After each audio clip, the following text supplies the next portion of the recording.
제가 이제 오래전에 비행기를 타고 이제 선교 여행을 할 때입니다. 이제 부흥회를 돌아가는데 비행기 안에서 제가 설교 준비를 해서 성경을 좀 읽고 있었습니다. 그랬더니 옆에 나이가 지긋한 신사분이 앉아 계신데 힐끗힐끗 저를 쳐다보더니 이렇게 물어요. 교회 다녀요? 그러잖아요. 그래서 예, 다닙니다. 아주 12조예요. 성경을 제가 읽고 있으니까 목사요? 그래요. 예, 제가 감리교 목사입니다. 그래요? 근데 왜 교회 다니는 것들은 저희들을 그리스도인이라 그래요? 크리스천이라 그래요? 왜 그래요? 그렇게 물어요. 그래서 제가 크리스천이라는 말은 우리나라 말로 그리스도인이라는 말인데 이 땅에 오신 그리스도를 믿고 그분을 따르는 사람들을 가리켜서 크리스천이라 그렇게 얘기를 합니다.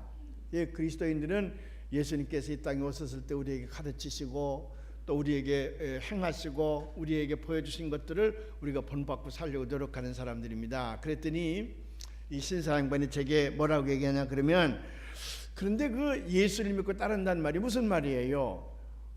예수가 무슨 뭘 가르쳤어요? 예수가 뭘 했기에 그걸 따르고 행하고 보여줬다 그랬는데 그것들이 다 뭐예요? 그렇게 물어요.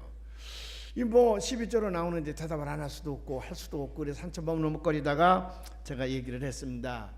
예수님께서 이 땅에 오셨을 때 많은 것을 가르치셨는데 그걸 본받고 살려고 합니다. 또 교회 가서 예배도 드리고 또 하나님 은혜에 감사해서 우리가 하나님의 사역에 동참하기도 하고 그럽니다. 그랬더니 교회 가서 예배 드린단 말이 무슨 말이에요? 절간에 가서 예배를 하거나 절하고 구차하게 절하고 그러는 거예요? 무당들에다가 굿하는 것과 같아요? 성황당에 올라갈 때에 돌 하나 던지고 오늘도 액땜하게 해주세요 그렇게 얘기하는 것 같아요? 그렇게 물어요. 잘못 대답했다가는 상당히 희롱거리가 될 것 같아서 제가 침착하게 심사숙고한 다음에 잘 설명을 했습니다. 예수님이 누구시고 그 예수님을 왜 그리스도라고 얘기를 하는 것인지 그 예수님이 3년 동안 공생을 하시면서 무슨 일을 하신 건지 그 다음에 그분이 십자가를 지신 의미가 뭔지 그분이 부활 승천하셔서 하늘나라에 가셔서 우리에게 기대하는 바가 뭔지 이런 것들을 제 나름대로는 평생 그것만 해먹고 사는 사람인지 내가 왜 그런 대답을 못하겠어요. 차곡차곡 잘 설명을 했어요. 그랬더니 이분이 제 얘기를 다 듣고 나서 하는 말이 그래서요. 그래서 예수님이 뭐 하라고 그럽니까? 이 땅에서 뭐 하며 살라고 그럽니까? 그렇게 물어요. 근데 예수님께서 우리에게 하라고 하는 말씀이 한두 가지 해야지 뭐 얼마나 많아요. 과부를 돌보거나 고아를 돌보거나 뭐 가난한 자를 찾아가거나 병든 자를 기도하거나 등등 얼마나 많아요. 그걸 어떻게 다 설명을 하겠어요. 그래 곰곰이 생각하다가 예수님의 지상명령이 생각이 났어. 예수님께서 33년 동안 사시다가 십자가에서 돌아가셨잖아요. 그리고 사흘 만에 다시 부활하셨죠. 그리고 제자들에게 40일 동안 나타내 보이셨습니다.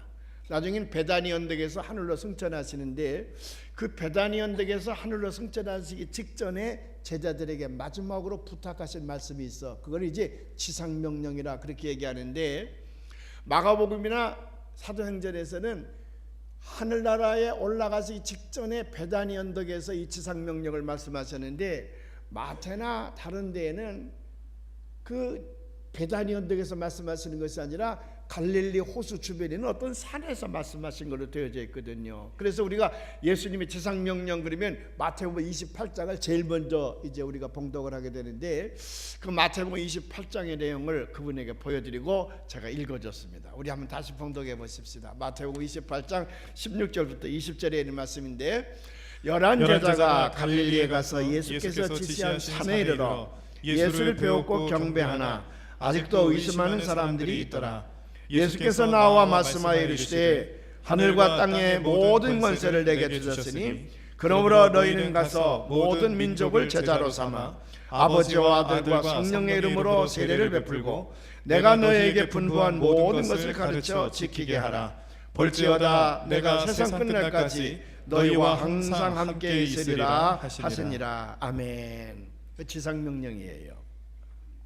근데 이것은 이제 네 복음서에 다 기록되어져 있고 사도행전에도 기록되어져 있거든요. 오늘 우리가 마가복음 16장 14절부터 19절에 있는 말씀도 그 말씀이고 누가복음 24장 33절부터 51절에 있는 말씀도 그 말씀이고 요한복음 21장 14절부터 22절까지 또 사도행전 1장 2절부터 9절까지 예수님의 지상명령이 기록되어 있습니다.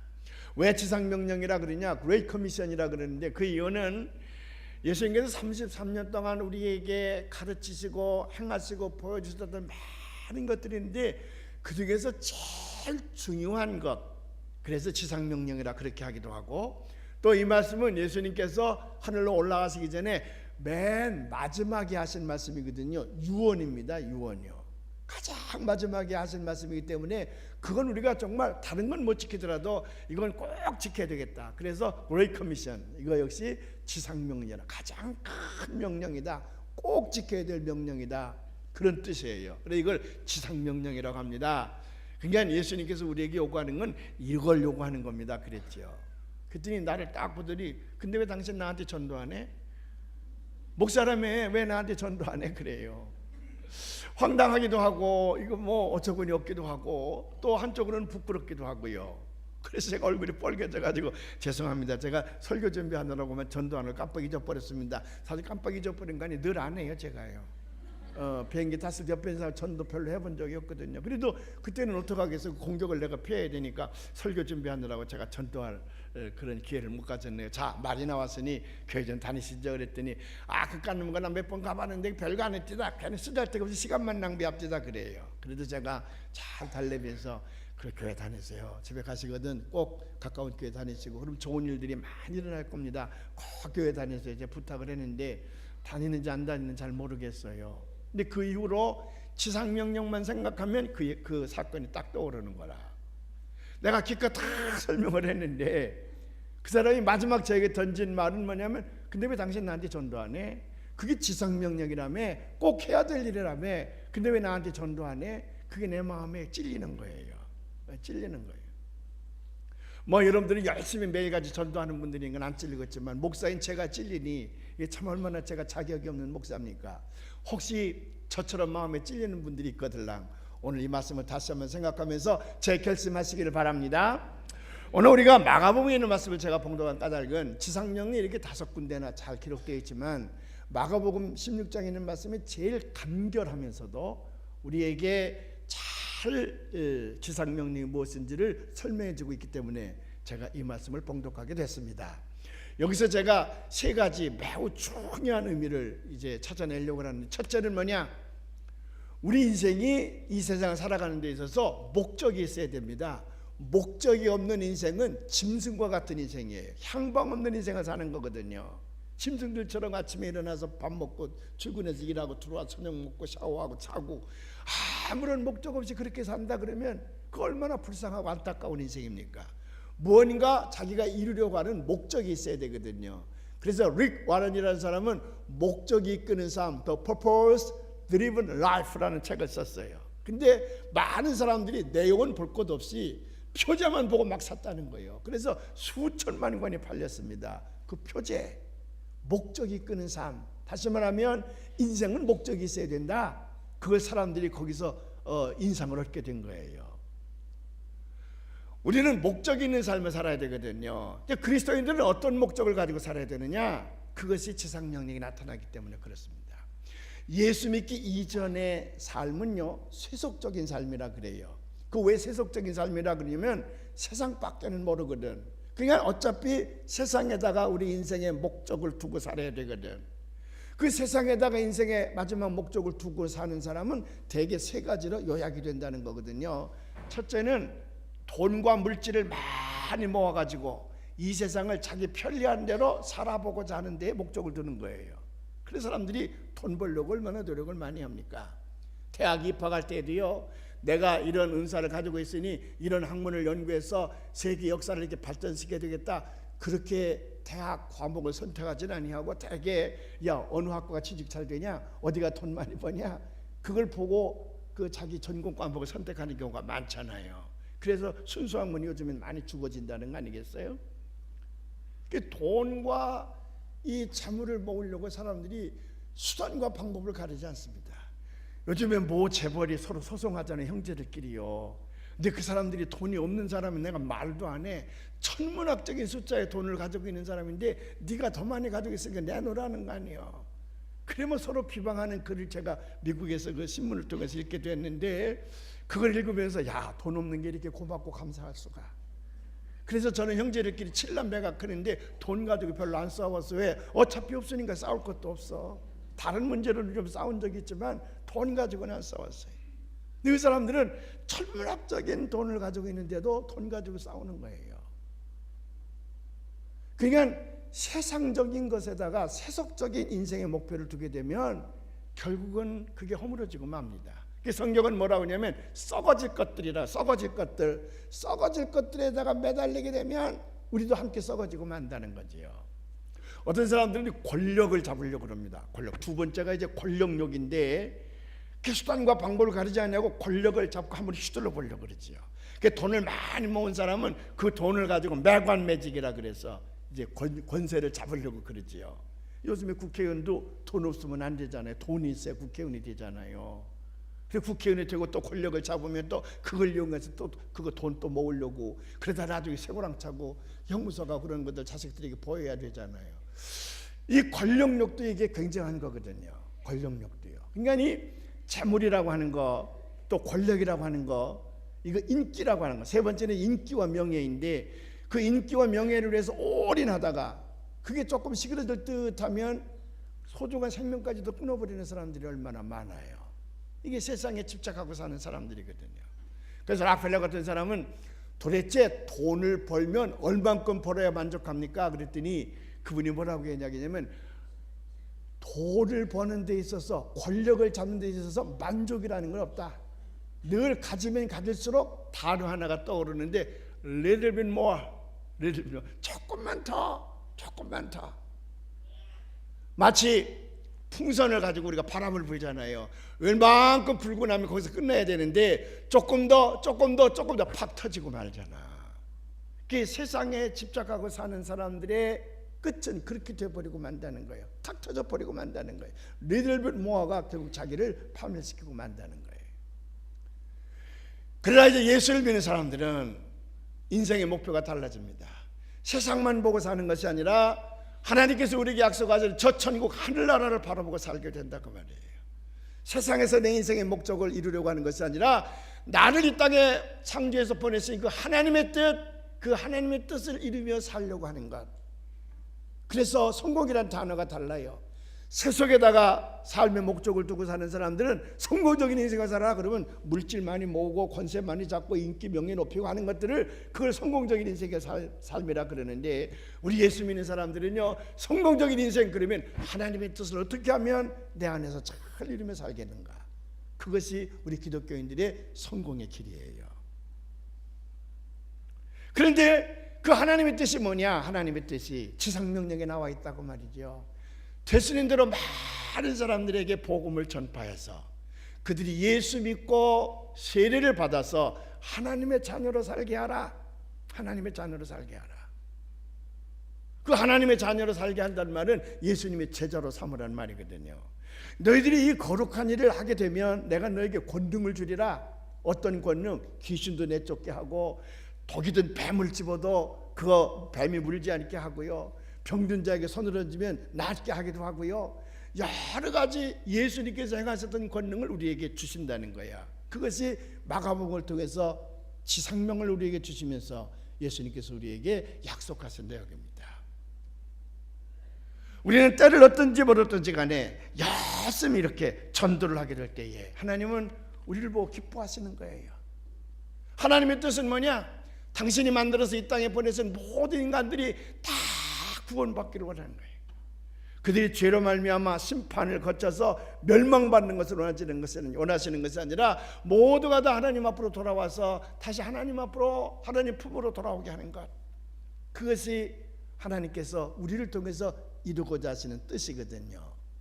우리가 그 뜻을 잘 이루어가게 될 때에 하나님 우리를 기뻐하시게 되고 우리에게 큰 복을 나누어 주실 줄로 믿습니다.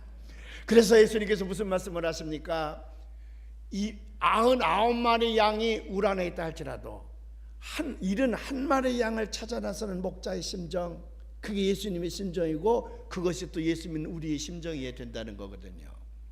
그래서 이 지상에서 죄인 하나가 회개하면 저 하늘나라에서 의인 99명이 회개하는 것보다 더 기뻐하시고요, 이 날마다 이 땅에서 죄인 하나가 회개하고 하나님 앞으로 돌아오면 하나님께서는 하늘나라에다 그의 이름을 크게 써붙이고는 하늘나라 잔치를 베푼다고 하는 것 아닙니까? 이 일에 동참하게 될 때에 하나님은 기뻐하신다는 거예요. 우리를 성공적인 인생을 산 사람으로 상급을 주신다는 거거든요. 예수님이 이 땅에 오신 목적을 여러 가지로 설명을 해주셨는데 한두 가지 우리가 봉독을 해보려고 합니다. 첫 번째는 마가복음 1장 38절에 있는 말씀입니다. 한번 봉독해 보십시다. 이르시되 우리가 다른 가까운 마을들로 가자. 거기서도 전도하리니 내가 이를 위하여 왔노라 하시고 이에 온 갈릴리에 다니시며 그들의 여러 회당에서 전도하시고 또 귀신들을 내쫓으시더라. 누가복음 19장에 있는 말씀입니다. 인자가 온 것은 잃어버린 자를 찾아 구원하려 함이니라. 요한복음 4장에 있는 말씀입니다. 예수께서 이르시되 나의 양식은 나를 보내신 이의 뜻을 행하며 그의 일을 온전히 이루는 것이니라. 아멘. 우리 신앙의 모델이요 또 우리 멘토이신 사도 바울도요, 내가 이 땅에 살면서 가장 온 인생을 다 기울여서 내가 행하려고 하는 건 뭐냐? 복음을 전하는 일이라 그랬습니다. 그의 말씀을 한번 봉독해 보십시오. 로마서 1장 16절에 있는 말씀인데 내가 복음을 부끄러워하지 아니하노니 이 복음은 모든 믿는 자에게 구원을 주시는 하나님의 능력이 됩니다. 먼저는 유대인에게요 그리고 헬라인에게로다. 여기 유대인에게요 그러면 자기 민족에게 먼저 복음을 전하고, 헬라인에게요 그러면 다른 이방 민족 외국 사람들에 나가서 내가 복음을 전하겠다고 하는 자기의 의지를 말하는 거예요.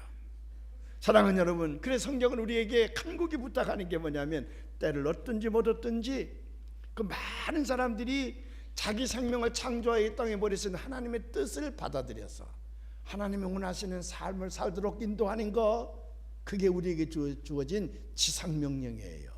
이 지상명령을 잘 이행하시기를 주님의 이름으로 부탁을 드립니다. 그런데 두 번째로는 이 지상명령을 이루고자 할 때에 언제든지 자기의 헌신과 희생이 따라야 된다는 거예요. 마치 옥동자를 여인이, 엄마가 옥동자를 이 땅에 탄생시키고 가자 할 때 그냥 쑥 나옵니까? 그 견딜 수 없는 해산의 고통을 거쳐야만이 옥동자가 이 땅에 태어나듯 한 명의 영혼을 구원하기 위해서 복음을 전파하다 보면 자기의 희생과 헌신이 따르지 아니하면 구원의 열매를 거둘 수가 없다는 거예요. 그만큼 힘들다는 거거든요. 그래서 지난 27년 동안에 복음을 전하다가 생명을 잃은 사람들이 한두 명이 아닙니다. 이 복음을 전하기 위해서 자기의 모든 것을 다 바친 사람들이 한두 번이 아니에요.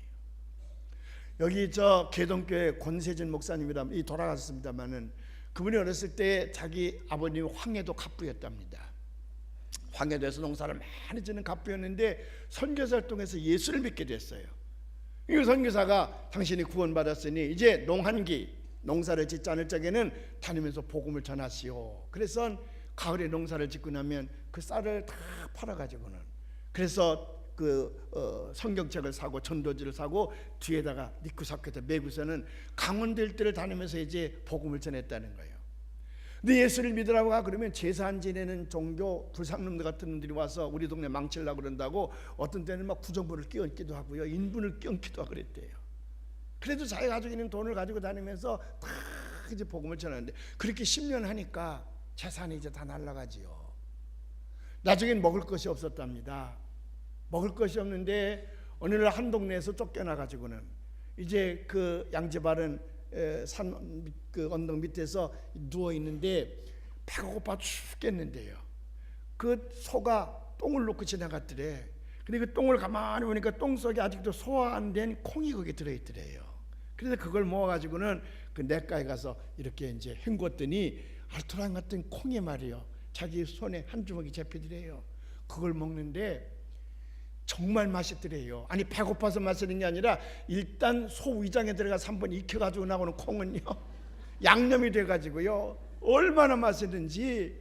그래 그걸 먹으면서 하나님 앞에 감사 기도를 드렸더니 하나님이 이렇게 맛있는 콩을 이제서야 먹게 해주시니 감사합니다. 그래서 그 아들이 그 아버지의 그 목사님도 아니고 전도사님도 아닌데 그렇게 농사만 끝나면 그 짊어지고 쌀을 짊어지고 나가서 팔아서 성경책을 사들고 강원도 일대를 다니면서 복음을 전하고 봄이나 돼야 돌아오시는데 그게 너무 감동스러워서 자기가 신학교 가서 목사가 됐다고 얘기를 하더라고요. 이런 희생과 헌신 때문에 오늘 기독교가 전 세계 인류를 구원하게 된 겁니다. 제가 선교사들의 얘기 가운데 가장 감명 준 건 뭔 줄 아십니까? 미국의 선교사가 아프리카 식인종들에 가서 이제 복음을 전하는데 그들이 잘 먹게 들어서 예수를 믿게 됐습니다. 예배당도 좋습니다. 주일날이면 와서 열심히 예배도 드립니다. 말씀대로 살려고 노력도 하는데 워낙 이 사람들은 사람의 고기를 많이 먹어서 그 인육이 생각이 난단 말이에요. 사람이 먹고 싶을 때가 있거든요. 저도 어렸을 때부터 청국장을 많이 먹고 커가지고는 가을에 찬바람만 탁 나면 그 핫콩으로 만든 두부에다가 그 화로 불에 얹어 있는 그 청국장 포글포글 끓는 게 막 생각나거든요. 그거 어디 파는 데 없나 찾아가서 일부러 먹기도 하고 그러거든요. 이 식인종들이 그 선교활동에서 예수를 믿게 됐지만 먹지 말라고 인육이 자꾸 생각이 나는 거라. 그러니까 임원회를 열어가지고 그 선교사님에게 결의한 내용을 얘기하는 거예요. 한 번만 먹게 해달라. 이번 한 번만 먹고 나면 다시는 이제 사람 안 잡아먹을 테니 한 번만 먹게 해달라는 거죠. 그래서 이 선교사가 아무리 설득해도 듣지 않으니까 그래 딱 한 번이다. 오늘 6시쯤에서 저녁 6시쯤에서 저 언덕에 사람이 지나갈 것이니 마지막이다. 그 마지막이다. 그날 보니까 정말로 6시쯤 어둑어둑한데 사람이 하나 지나가거든요. 화살을 쏴서 잡았습니다. 그래 먹으려고 옷을 벗겨보니까 그게 선교사야. 가슴에 편지를 품고 있었어. 나 하나가 희생됨으로 말미암아 다시는 하나님의 형상을 따라 지음받은 인간을 너희들이 먹는 일이 있어서는 안 되겠다. 이게 마지막이다. 그래서 아프리카의 식인종들이 그래서 사람의 고기를 그때부터 먹지 않게 됐다는 거예요. 이렇게 자기 희생과 헌신으로 복음이 전해지는 겁니다. 우리나라에도 1866년에 저 대동강변에 제너럴 셔먼호라는 게 들어오지 않았습니까? 그게 미국 상선이었는데 당시 영국의 런던 선 선교에서 보낸 그런 그 선교사가 하나 있었는데 그것이 라바트 토마스입니다. 27살이었습니다. 한국에 복음을 전하고 싶었어요. 그래서 중국에서 번역된 그 성경을 들고 그 셔먼호를 탔습니다. 대동강 주변으로 들어오는데 그만 쇄국 정책을 펴던 대원군이 군대를 동원해서 그 배를 불살라 버리죠. 그래서 이제 27살 먹은 토마스 선교사가 붙들리게 되는데 자기 목을 치는 관군에게 자기가 들고 있는 성경책 보따리를 줬습니다. 이 관군이 그를 목을 치고서는 그 성경책 보따리를 가지고 집에 와봤더니 이게 우리나라에서는 구경도 해볼 수 없는 좋은 종이거든요. 야, 이거 벽지를 쓰면 좋겠다. 그래서 그걸 찢어가지고 벽을 발랐다는 거지. 근데 그 관군이 들어와서 누워보면 벽지에 써있는 글이 자기 눈에 들어오는 거라. 그걸 읽다가 변화를 받아서 그거 우리나라 최초의 그리스도인이 되는 겁니다.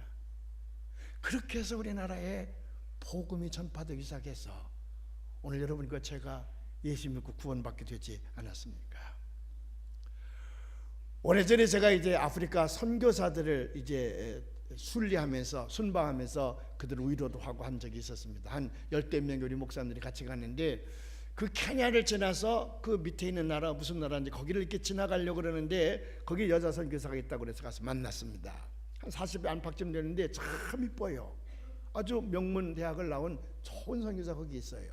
그분이 우리에게 선교 활동을 보고를 하는데 주일날이면 4군데 가서 예배를 인도하는데 한 군데 예배를 보고 다른 군데 그 스테이션이라 그럽니다. 그거 하는데 2시간씩 걸린대요.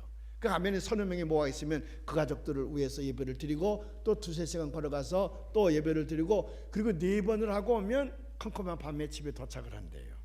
그래서 제가 물었죠. 안 무서워요? 물었더니 무서워요. 어떤 때는 치타도 나타나고 어떤 때는 하이에나도 나타나고 어떤 때는 무슨 늑대도 나타나고 어떤 때는 사자도 나타나고 그런다 그래요. 아니 여자가 다니면서 무섭지 않아요? 그랬더니 무서워요. 근데 더 무서운 게 있어요. 뭐가 더 무서웠더니 사람이 더 무섭대. 사람이 나타나면 그냥 가슴이 쪼그라들고 짐승보다 사자보다 훨씬 무서운 게 사람이라는 거예요.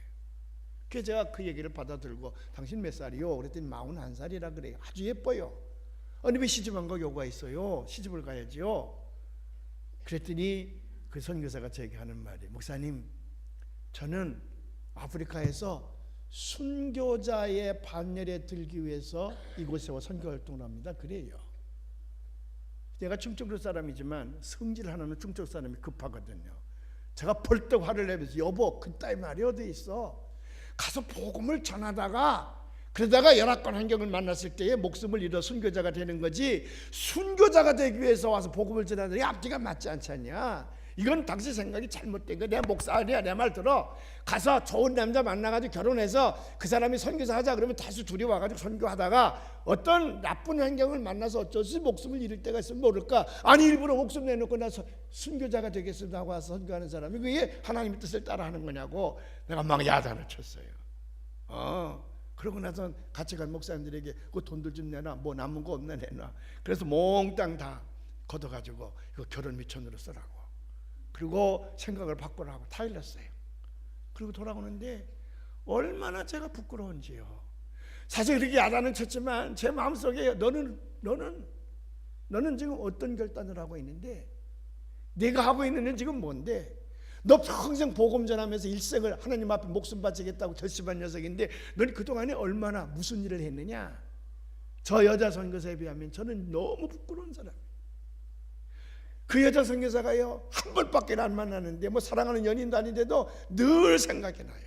늘 생각이 나. 나는 그 여자 선교사의 힘들매도 감당을 하지 못하겠구나. 이렇게 복음을 전한다고 하는 것은 목숨을 내놓는 일입니다. 제가 어느 설교집에서 읽었는데요, 이탈리아에 지오바니 파파니라는 유명한 작가가 있었답니다.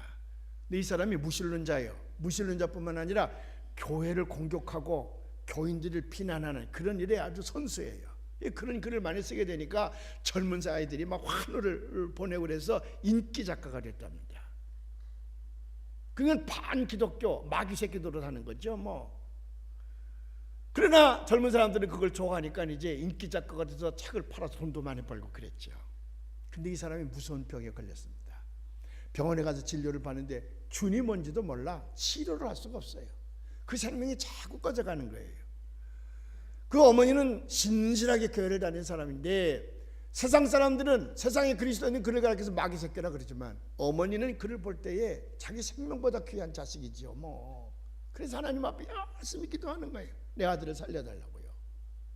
근데 병이 낫질 않고 계속 그 생명이 꺼져가는데 어느 날 실망한 채 병실 문 앞에 앉아있는데 어떤 사람이 지나가면서 저런 병은 사람의 고기를 잘 삶아서 요리를 해서 먹이면 나을 수가 있다는 얘기를 들려줬습니다. 이 어머니가 귀가 번쩍 뜨니까 쫓아가서 그 사람의 살을 어떻게 요리를 하면 됩니까? 그런데 그 사람이 가르쳐줬어요. 그래서 어머니가 칼을 하나 사다가 자기 허벅지 살을 자릅니다. 그래서 그걸 그 사람이 가르쳐준 요리를 해서 자식을 먹였더니 이 기적같이 낫는 거예요. 이 자식이 낫는 거야. 하루 이틀 그걸 먹고 나더니 힘이 생기게 되고 밥맛도 돌아오고 병이 낫는 거예요. 얼마나 기쁘겠습니까? 아들이 힘이 생기니까 어머니 그 약 어디서 났어요? 한 번만 더 먹으면 완전히 나을 수가 있겠어요. 정말 특효약입니다. 어디서든 구해올 수 없냐고. 어머니가 그렇게 한 번 더 먹고 싶냐? 그래요. 한 번만 더 먹으면 완전히 나을 수가 있겠어요. 알았다. 내가 내일 그러면 다시 구해오마. 그 다음 날 보기 가서 어머니가 자기 다른 허벅지 살을 베다가 동맥을 끊었습니다. 근데 갑자기 피가 쏟아져 나오니까 정신을 잃고 쓰러졌죠. 나중에 아들이 그걸 발견하는 거예요. 그 얘기를 다른 사람 듣고 나서 그 어머니를 붙들고 얼마나 통곡했겠습니까? 자기 하나 살리려고 자기 살을 빼서 아들에게 주다니. 그 붙들고 막 통곡을 하는데 기절해 있던 어머니가 자기 아들이 통곡하는 소리에 정신을 차렸습니다. 보니까 뭐 눈물을 막 흘리면서 이제 자기 위해서 통곡하는 아들을 보고 그 아들의 손을 꼭 잡고요. 얘야, 나는 죄가 많은 년이란다. 나는 이렇게 죄가 많음에도 불구하고 내가 내 살을 빼서 너를 살려내지 않았느냐. 그런데 우리 예수님은 죄가 하나도 없는 분인데도 너와 나를 살리시기 위해서 십자가에서 자기 생명까지 바쳤느니라. 그러니 하나님께서 이렇게 너를 얼마나 사랑하시는지 그 하나님의 사랑을 꼭 깨닫고 앞으로 예수님을 잘 섬기거라. 마지막 유언을 남기고 그 어머니가 세상을 떠났다는 거예요. 그래서 이 지오바니 파파니는 그때부터 회개하고요, 열심히 교회에 나가 성경을 공부합니다. 그 얻은 지식을 가지고 그리스도인 떡과 포도주 이런 책을 써서 수많은 젊은 영혼들을 주님 앞으로 인도했을 뿐만 아니라 예수님도 그렇게 사셨고 어머니도 날 위해 생명을 바치지 않았는가. 나도 그렇게 살아야 되겠다. 그래서 빈민굴에 들어가서 그 책을 통해서 얻어지는 그 많은 수익금을 그 빈민들과 함께 나누면서 일생을 거기서 지내다가 세상을 떠났다는 거예요. 희생이 없으면 구원의 열매를 거둘 수가 없습니다. 근데 문제는 이게 인간의 힘으로는 한계가 있다는 거예요. 여기 보니까 그런 일을 하게 되면 무슨 귀신도 내쫓고 병든 자를 고치기도 하고 독도 막을 수 있고 여러 가지 얘기가 있는데, 근데 어디 그 인간의 힘으로 되겠습니까? 하나님이 우리에게 그런 권능을 주셔야 되거든요. 근데 하나님께서 우리에게 권능을 뭘 통해서 주십니까? 성령을 통해서 주시는 거예요. 성령 충만을 받아야, 성령이 나와 함께 해야 나는 권능 있는 복음 전도를 할 수가 있는 거거든요. 그래서 우리는 복음을 전도하고자 할 때에 하나님 앞에 예수 믿게 되어서 성령이 내 안에 충만하도록 해야 될 것입니다.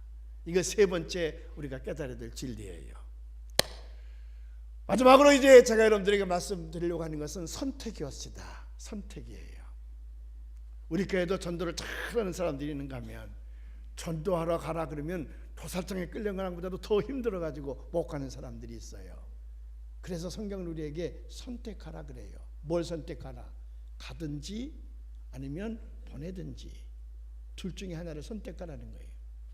복음을 전하는 일에 있어서 우리는 열심히 참여해야 됩니다. 하나님의 명령이에요. 지상 명령이에요. 근데 형편상 내가 나가서 복음을 전할 수가 없어. 그러면 나는 복음을 전할 수 있는 사람을 보내는 일에 내 사역을 감당해야 됩니다. 가든지 아니면 보내는 사역을 선택해야 된다고 말이죠. 제가 지난 41년 동안에 계속해서 목회의 주제로 제가 선포할 말씀이 있습니다. 그게 뭐냐면 너 있는 곳을 성지로 만들어라. 거룩한 땅으로 만들어라. 성지가 되려면 세 가지 조건을 충족시켜야 되는데, 하나는 하나님이 쓰시는 인물이 나와야 된다. 두 번째는 그 인물을 길러내는 토양이 되어야 된다. 세 번째는 그 인물을 존중하는 사람들이 순례할 수 있는 순례객이 있어야 된다. 근데 순례객은 우리가 어떻게 할 수가 없습니다. 왜? 우리 역사 뒤에 우리 후손들에게 이루어지는 것이기 때문에 내가 할 수 있는 일은 인물이 되든지 하나님에게 존중하게 쓰임받는 인물이 되든지 아니면은 그 인물을 길러내는 토양이 되든지 둘 중에 하나를 내가 선택해야 됩니다. 어떤 사람은 인물이 되는 것만 최고인 줄 알아요. 왜? 그 영광스럽거든요. 그러나 하나님 그렇게 말씀하지 않습니다.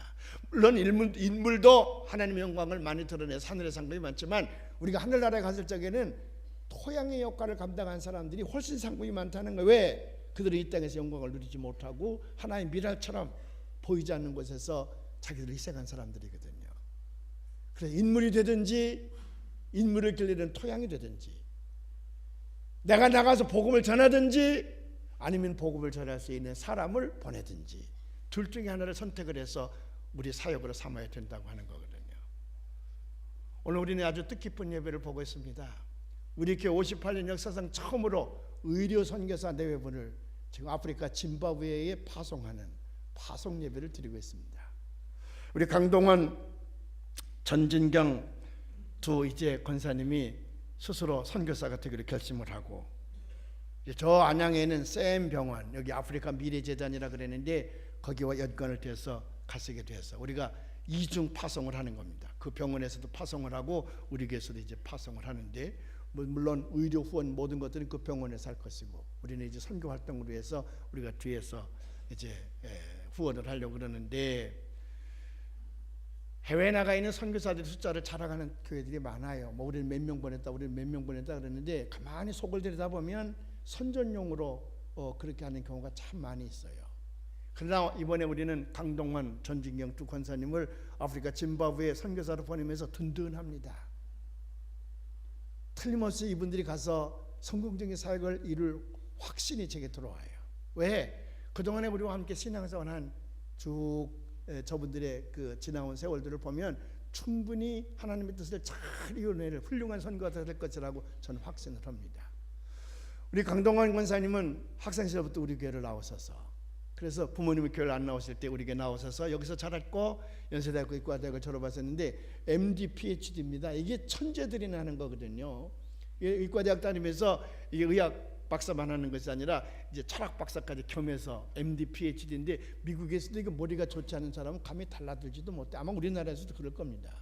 그 저분이 이제 MD PhD를 완성한 다음에 학위를 얻어가지고 관동대학교 의과대학 교수로 이제 취직을 할 때에 저한테 와서 추천서를 써달라 그래요. 제가 이 교회 온지 몇 달 안 될 때인데 아직 교인들의 상황을 잘 모를 때인데 제가 학생 때부터 이 교회를 다녔습니다. 제가 관동대학교 의과대학 가려고 하는데 추천서가 필요하니 써주십시오. 이제 뭘 알아야 제가 추천서를 쓰죠. 자기가 쭉 신앙생활하는 얘기를 하길래 제가 써서 보냈어요. 그들이 우리 총장님한테 전화가 왔어요. 이렇게 좋은 교수를 보내줘 고맙다고요. 지난 22년 동안 관동대학교 의과대학 교수님으로 열심히 이제 학교를 발전시키고 우리 교회 안에서도 이제 집사님, 권사님이 되셔서 우리 교회에서도 여러 가지 활동을 많이 하세요. 주일학교 교사로, 성가대원으로, 선교회원으로 곳곳에서 우리 강동원 권사님의 손길이 안 닿는 것이 없습니다. 또 그 사랑하는 아내 전진경 권사님은 목사님의 딸로요. 그래서 강동원 권사와 결혼을 해서 우리 교회에서 그동안에 성가대원으로, 주일학교 교사로, 선교회원으로 뭐 얼마나 봉사를 많이 했는지 몰라요. 수요예배도 나고요, 철야기도회도 나고요.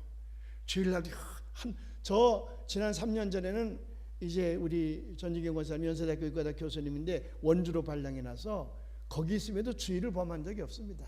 주일을 꼭 아침 일찍부터 와서 교회를 봉사를 했고 어떤 은 금요일 날도 어떤 수요일 날도 나와 원주에서부터 나오는 거예요.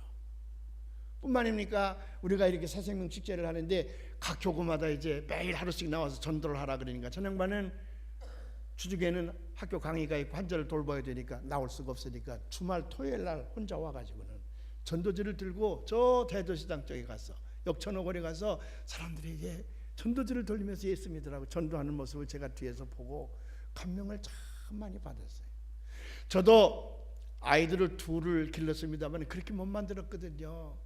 근데 우리 전진경 권사님 아버님은 저보다 3년 먼저 신학교를 졸업하신 분인데 아들 딸들을 이렇게 잘 길러서 제가 가끔 다른 곳에서 만나게 되면 오늘 그 어머님도 오셨습니다마는 어떻게 이렇게 아들 딸들 잘 길느냐고 어떻게 딸을 그렇게 잘 길르느냐고 참 존경스럽다고 제가 여러 번 말씀을 드린 적이 있어요. 이분들이 갑자기 어느 날 아프리카 짐바브웨에 선교사로 나간다는 거예요. 아마 처음부터 저랑 의논했으면 제가 못 가겠을 겁니다. 여보, 의과대학 교수가 되는 게 그게 쉬운 일이야? 아주 그 귀한 직장을 얻었는데 꼭 아프리카까지만 가야 되냐? 그 의과대학생들 가운데 예수 안 믿는 사람 예수 잘 믿게 해서 그들이 나가서 또 복음을 전도하고 그러면 얼마나 잘 될 텐데 뭐 꼭 아프리카까지 가야 되냐? 제가 아마 반대했을 거예요. 근데 제가 반대할 줄 알고 다른 기관을 통해서 다 선교사 가기로 본인들이 결심을 하고 저한테 와서 결론만 가져왔어요. 그래서 제가 이렇게 가기로 했다고. 그래서 그 얘기를 듣고 난 다음에 부모님은 어떻게 하나 부모님은 여기 지금 우리 강석구 권사님 박정기 지사인데 계십니다만은 저분들이 교회 이렇게 열심히 다니신 분이 아니었거든요. 학교 교장 선생님이고 장학관이고 하셨던 교육자 집안이신데 아들 며느리가 교회 열심히 다니고 그러니까 이제 따라서 교회를 나오시는데 그 아들 그 며느리를 얼마나 자랑스럽게 여겼겠습니까? 명문의과대학을 나왔고 명문의과대학의 교수이고요. 앞으로 저놈들이 참 우리 집안을 잘 이렇게 번성시킬 것이고 또 이 나이 많아지신 부모님의 노후 대책도 잘 세워주고 할 건데 느닷없이 아프리카 흑인들이 사는 곳에 선교사로 간다 그럴 때에 과연 허락할 수 있을까? 제가 그것이 걱정이었어요. 부모님께 언제 말씀드릴 거냐 그랬더니 그때가 토요일 날인데 주일날 예배 끝난 다음에 가서 말씀을 드린다 그래서 걱정이 되는 거예요. 그리고 동생 강성원 집사님 네 분이 저기 있는데 그분을 제가 오라고 그랬습니다. 형님이 고 간다는데 오늘 아마 부모님께 말씀을 드릴 모양인데 좀 옆에서 잘 좀 도와드려야 되니 알았습니다. 형님이 가신다 그러니까 우리가 열심히 도와야지요. 근데 그 다음에 물어보니까 성령님이 역사하셨는지 저 강석고 권사님 네 분이요 아들 며느리가 그 얘기를 할 때에 안 된다 그럴 줄 알았더니 그래 잘 됐다 가서 열심히 하거라 단번에 허락을 하셨다는 거예요. 우리 박수 좀 한번 해요. 우리 박수 좀 한번.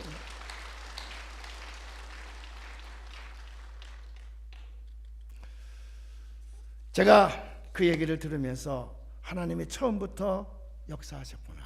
처음부터 이 일을 역사하셨구나. 그래서 우리 교회가 정식으로 의료선교사 처음 파송하는 겁니다. 기회교인에 우리 장로님들이 모여서 의논을 했더니 장로님들이 만장일치로 우리 합시다. 김성진 장로님이 내가 선교회장을 하겠습니다. 자원해 놨었어요. 이 선교회를 조직하기로 했어요. 오늘 여러분들에게 이 브로셔를 나눠드렸습니다마는 이제 우리가 짐바브 선교를 만들어 가지고 이제 후원하는 길이 여러 가지 길이 있습니다. 첫째로는 기도로 도와야 됩니다. 기도만큼 힘이 있는 게 없거든요. 때를 얻든지 못 얻든지 우리 강동원 선교사님 네 분과 우리 다회에 또 남매가 같이 가는데 저 가정을 위해서 우리가 때를 얻든지 못 얻든지 열심히 기도로 후원해야 돼요. 기도로 후원해야 돼요. 여기 보면 기도로 후원하라 동그라미 치세요. 기도로 후원해야 됩니다. 담임 목사를 위해서 기도한 것 이상으로 선교사 네 분을 위해서 그 가족을 위해서 열심히 기도해야 됩니다. 두 번째로는 선교는 맨손 들고 하는 게 아니라 선교할 수 있는 자금이 필요하거든요. 여러분들께서 이제 후원회에 가입하셔서 후원금을 좀 보내셔야 되는데 이게 뭐 1년이나 할 것이 아니고 5년 10년 할 것인데 한꺼번에 많이 하면 이 시험 들어서 안 돼요. 그죠? 5,000원, 10,000원 여유가 있으면 한 2만 원쯤 좋아요. 여러분들이 이제 돈을 한 달 수입이 얼마인지 모르지만은 그 한 달 수입 가운데에 뭐 고아원에다 얼마 뭐 얼마 이렇게 만 원씩 자선단체에다가 이렇게 기부하는 삶을 사는 게 참 좋습니다. 그래서 그 중에 아프리카 짐바브웨 선교회 하나 칸을 만드셔서 여기 계좌번호도 다 있고 그러는데 그걸 만드셔가지고 매달 기도하면서 선교 보내시기 바랍니다. 또 정기적으로 못 하시는 분들은 사업하시는 분들은 돈이 있다가 없고 없다가도 있고 그러니까 그런 분들은 이제 부정기적으로 할 수가 있죠. 이런 거 가입해 놓고 뭐 몇 달 만에 한 번씩 할 수도 있겠죠. 그래서 우리가 생활비를 좀 보내드리고 아이들 교육비를 좀 보내드리고 그 다음에 이제 우리 강동원 선교사님이 가서 무슨 프로젝트를 할 겁니다. 무슨 버스를 사야 된다든지 뭐 학교를 뭐 만들어야 되는 그럴 때에 우리가 또 힘을 합쳐서 우리가 도움을 좀 주려고 그럽니다. 우리는 지금 슈바이처 박사 또 하나의 슈바이처 박사를 아프리카 짐바브웨 보내는 마음으로 강동원 선교사님 네 분을 보내드리려고 합니다. 저도 이제 목회 생활이 얼마 남지 않았는데 열심을 다해서 후원하려고 그래요. 이번에 강동원 선교사님 네 분이 아프리카 선교사로 가서 반드시 성공적인 사역을 이루게 될 줄로 믿습니다. 하나님 우리에게 그것을 요구하는 거예요. 우리가 58년 동안 이 교회를 잘 성장시켜 왔습니다. 이곳에 아름다운 교회를 잘 지었습니다. 물론 아직도 우리가 건축 부재가 좀 남아있긴 하지만은 그러나 그게 다 끝난 다음에 시작한다는 게 늦을지도 몰라요. 지금부터라도 우리는 열심을 다해서 아프리카를 향하여 우리의 선교의 발길을 넓혀야 될 줄로 믿습니다. 선교의 지경을 넓혀나가야 될 줄로 믿습니다. 이 일에 여러분들이 열심히 참여하시기를 주님의 이름으로 축원합니다.